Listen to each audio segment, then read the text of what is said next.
آج کے اس ویڈیو میں ہم آپ کو نماز سے جڑے کچھ مسائل کے بارے میں بتائیں گے۔ آپ ان بتائی گئی باتوں کو غور سے سنیں اور اس پر عمل کرنے کی کوشش کریں اور دوسرے بھائیوں اور بہنوں کو بھی بتائیں۔ نماز پڑھنے کے لیے بدن کا پاک صاف ہونا بہت ضروری ہے۔ ناپاکی میں نماز پڑھنا گناہ کبیرہ ہے۔ جس بھی جگہ نماز پڑھی جا رہی ہے اس جگہ کا پاک ہونا ضروری ہے۔ گیلی یا گندی جگہ پر نماز ادا نہ کرے۔ السلام کہتے ہی نماز ختم ہو جاتی ہے، اس لیے اگر کوئی آدمی امام کے السلام کہتے وقت جماعت میں شریک ہوا تو نماز نہیں ہوگی۔ نماز شروع کرنے سے پہلے اس نماز کی نیت کرنا بہت ضروری ہے۔ جو بھی نماز پڑھ رہے ہیں اس کی نیت ضرور کرے، جیسے فجر، ظہر، مغرب وغیرہ۔ نماز پوری کرنے کے لیے السلام علیکم ورحمۃ اللہ کہنا سنت ہے۔ السلام کہنا واجب ہے، علیکم کہنا واجب نہیں۔ سنت یہ ہے کہ امام دونوں سلام بلند آواز سے کہے، لیکن دوسرا سلام پہلے سلام سے کچھ آہستہ آواز میں کہے۔ دائنی طرف سلام پھیرنے پر چہرہ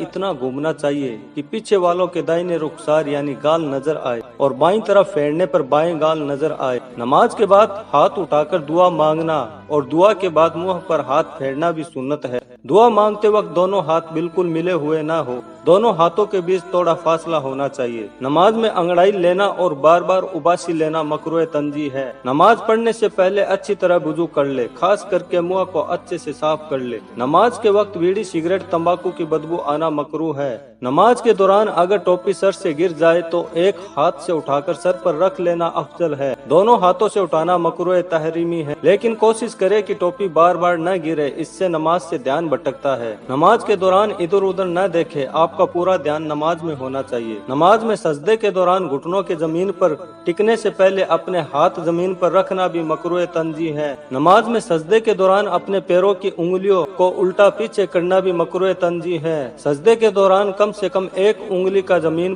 سے ٹکا ہونا فرض ہے، 3 انگلیوں کا ٹکا ہونا واجب اور ساری انگلیوں کا ٹکا ہونا سنت ہے۔ سجدہ یا رکوع کی حالت میں 3 بار سے کم تسبیح پڑھنا مکروہ ہے، اس لیے جلد بازی کبھی نماز نہ پڑھے۔ سجدہ کرنے پر اگر پیشانی پر دھول یا گھاس وغیرہ لگ جائے تو اسے ہٹانا مکروہ ہے، لیکن اگر اس کی وجہ سے کچھ کھجلی یا جلن جیسا ہو رہا ہے تو ہٹانے میں حرج نہیں۔ فرض کی ایک رکعت میں کسی ایک آیت یا سورت کو بار بار پڑھنا مکروہ ہے، لیکن اگر اس کے علاوہ کچھ یاد نہ ہو تو کوئی حرج نہیں۔ آنکھ بند کر کے نماز پڑھنا بھی مکروہ ہے۔ گھر پر بھی نماز ادا کرے، اس سے شیطان کا سایہ گھر پر کبھی نہیں آتا۔ اللہ ہم سب کو 5 وقت کی نماز پابندی سے پڑھنے کی توفیق عطا فرمائے اور اللہ کی بتائی باتوں اور حدیثوں پر عمل کرنے کی توفیق عطا فرمائے، آمین۔